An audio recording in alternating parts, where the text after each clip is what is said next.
menyaksikan pula bagaimana aksi di Sarawak United dan juga Pahang yang menyaksikan hari ini Kenny Antwi meledak lagi, kali ini pada minit ke-12 menerusi jaringan yang dihasilkan oleh Kenny Antwi. Tetapi yang menariknya adalah bagaimana perjalanan jaringan itu dihasilkan. Bermula dari Harat Gulon, hantaran jauh, kemudiannya satu cross yang naik, kemudiannya Kenny Antwi meledak. Namun, minit ke-31, Sandro da Silva kembali menyamakan kedudukan buat Sarawak United. Dan jaringan sebenarnya Sarawak United mencuri tumpuan apabila kedudukan ini sebenarnya tidak menampakkan bahawa pengadil ingin memberikan sepakan penalti kepada pasukan Seri Pahang, sambil kedudukan itu memberikan kelebihan buat Sarawak United kerana kedua-dua pasukan sebenarnya sedang mengikori rapat untuk mengiringi Kuala Lumpur ke peringkat suku akhir. Dan akhirnya inilah uci akbar sebenarnya. Kebebasan membiarkan dia berlegar dalam kawasan pastinya akan memberikan impak, dan hasilnya Rahim Razak menjadi wira pasukan Sarawak United untuk gol kemenangan menewaskan pasukan Seri Pahang di Darul Makmur dengan 2-1. Ini antara game yang best, Awi. Game yang best ni, dia bukan habis perlawanan ni pun menarik. Dia sebelum perlawanan tu, kalau kita tengok demand ataupun kehendak perlawanan pada kumpulan A ni, memang Sarawak dengan Seri Pahang perlu kejar menang. Dia dah tak boleh game-game yang different. Cuma sebelum saya pergi Sarawak, saya tersentuh Pahang dululah. Konsisten menang, ada jaringan, Atiu menjaringkan gol lagi, pergerakan teamwork yang baik. Tapi sayang kita buat shortcut, mereka tewas last minute. Itu yang saya rasa satu keadaan yang terutamanya Coach Dullah Saleh lah. Tengah dapat momentum, tengah dapat konsisten pemain, pergerakan pemain, menjadikan gol, tapi tewas di saat akhir ni, saya rasa begitu mengecewakan Pahang. Ini juga antara skuad yang saya rasa kalau diambil kira pada saingan Piala Malaysia ini, separuh ataupun mungkin lebih boleh dikekalkan dalam musim depan kerana apa yang mereka pamerkan sebenarnya. Ya, betul. Ini pendekatan Dullah Saleh yang cukup berbeza. Kalau kita lihat, dia tak ada start daripada awal dengan pasukan. Dia ambil pertengahan, kemudian menggunakan pemain yang sedia ada dengan injuries, dengan bertukar pemain import, dia terpaksa, kawan kata, repair balik ada damage yang mana dia tak boleh buat tu. Tapi konsisten untuk dalam liga memang tak menjadi, tapi untuk Piala Malaysia ni kita panggil satu situasi Dullah buat pada awalnya. 2 game turut kalah, menang, tapi kali ini cukup Tragis lah, betul. Selalu awak cakap apa? Bola sepak ni kejam. Yang ni betul-betul kejam ni. Bola sepak selalunya kejam.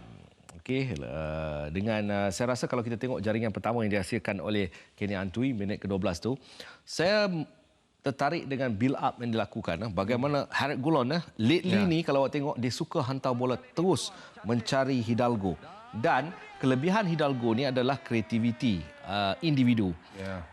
Kemudiannya saya katakan pemahaman di antara pemain-pemain, melihat bagaimana larian itu dilakukan di belakang oleh Ashraf, kemudiannya cross itu dilakukan. Ni semua lihat. Betul. Satu kreatifnya pemain ini, Hidalgo. Ya, Hidalgo kena tengok balik Hafizal. Ini antara corak pemain yang berkaki kiri, berkedudukan di sebelah kanan, tak melakukan gerakan, selalunya orang kanan main kanan, orang kiri main kiri. Tapi ini pergerakan sentiasa yang dua pilihan option akan berlaku. Berkaki kiri akan masuk ke dalam untuk melakukan shooting kerana ada angle yang begitu baik di depan. Kadang kemudian menggunakan pergerakan kiri untuk masuk ke kanan untuk membuat antaran, dan dia membuat antaran menggunakan kaki kanan. So ini kelebihan individu yang saya anggap Dullah pandai letak dia dekat mana. Pergerakan satu tim yang boleh mendapatkan gol di sebelah kanan. Dan saya tertarik kalau pergerakan gol tadi melibatkan Ashraf sekali, overlapping, one cross ke dalam, dan Atiu kita lihat konsisten daripada duduk di tengah scoring, berjaya menjadikan gol, tapi pada masa sama mereka bolos. Itu yang mengecewakan. Melihat kepada apa yang berlaku untuk Sarawak United, seolah mereka tidak berdepan masalah.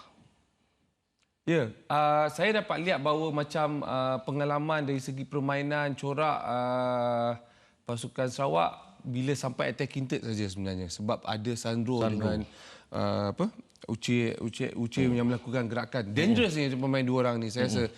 Sebab konsisten pergerakan dua pemain ini akan masuk attacking dan menjadikan gol. Dan saya rasa ini salah satu daripada perancangan Coach Ella untuk mereka menang pada malam ni. Sandro hantar bola, kejam, nak balik bola tu. Ya. Kena cepat. Ya. Itulah yang diperagakan oleh Sandro sebenarnya. Pada ketika rembatan dilakukan, kaki kiri pada posisi gagal mengawal pemain ini dalam kawasan kotak penalti, ia satu mudarat yang pasti akan berat untuk ditelan. Ya, kalau kita tengok balik kedudukannya, dia di tengah tu, dia di kawasan attacking ataupun di bahagian tengah, angle yang baik untuk mendapatkan jaringan. Walaupun menggunakan kaki kiri, tapi kelajuan ataupun ketepatan tu Azrif tewas. Zaril Azri, Vinod. Vinod seperti yang kita ketahui, ada Vinod senang kerja. Sebab apa? Ada dua jantung. Jantung ke dua jantung? Dua jantung. Dua jantung. Dia akan berlegar dalam kawasan, covering membabitkan sama ada Canturu dan juga Gopi Rizki turun sedikit ke bawah. Itu dilakukan oleh Ella Warasan kerana mereka tahu untuk meletakkan Uci Akbar dan juga Sandro da Silva di bahagian atas. Vinod ada di bahagian sedikit ke belakang. Vinod buat kerja-kerja kotor atau menang. Langgar, kejar, dapatkan bola, hantar balik ke depan, berada dalam kawasan pertahanan. Itu yang Vinod lakukan. Dan perkara menarik apabila dia ada dua orang laju, Canturu dan Gopi Rizki. Ini identiti ataupun pemain yang memang kita tahu. Kita tahu, lari, dia berlari hantar sampai. Yes, dia berlari untuk buat pergerakan. Dan kita berbalik kepada Sandro, dia berduduk di bahagian tengah, dia akan membaca game dua pemain pergerakan ini yang melakukan dulu, sama ada bola tu crossing ataupun setting kepada Sandro. Dan ini hasilnya bukan pasal Sarawak menang pada malam ini, dia konsisten sebelum-sebelum perlawanan ini. Okey, konsisten sebelum-sebelum ini juga membawa kepada jaringan kemenangan. Kalau Sandro di bahagian depan, Uche akan di bahagian belakang. Ya. Kalau Uche di depan, itu akan berlaku ya. Dan melihat pada pergerakan ini, yang penting adalah menggagalkan pergerakan ini terlebih awal. Betul. Setuju. Okey. Kalau cakap menggagalkan tu, saya setuju. Kita kena tengok sebelum jaringan ini berlaku, siapa buat pergerakan di sebelah kiri. Uche di bahagian rapat tengah, dua pemain mengejar, kemudian campur tiga last defender untuk buat blocking. Tapi ini sepatutnya sama ada menjatuhkan Uche ataupun pergi berapat merebutkan bola. Tapi individu ini memiliki skill larian bersama bola dengan baik, ada kekuatan body fizikal dan dia berjaya masuk membuat cutback di bahagian tengah dan menjadikan gol. Ashar, dia yang melakukan crossing pada jaringan, dia individu terakhir yang boleh melakukan charge, boleh melakukan pekerjaan kotor sedikitlah. Sama ada apa cerita pun, kita kena keluarkan Uche Akbar dengan segera. Betul. Okey, tetapi itu tidak berlaku. Lihat bagaimana positioning, marking di bahagian belakang, itu diterjemahkan. Betul. Mungkin posisi itu saya bermain di situ sebelah kanan.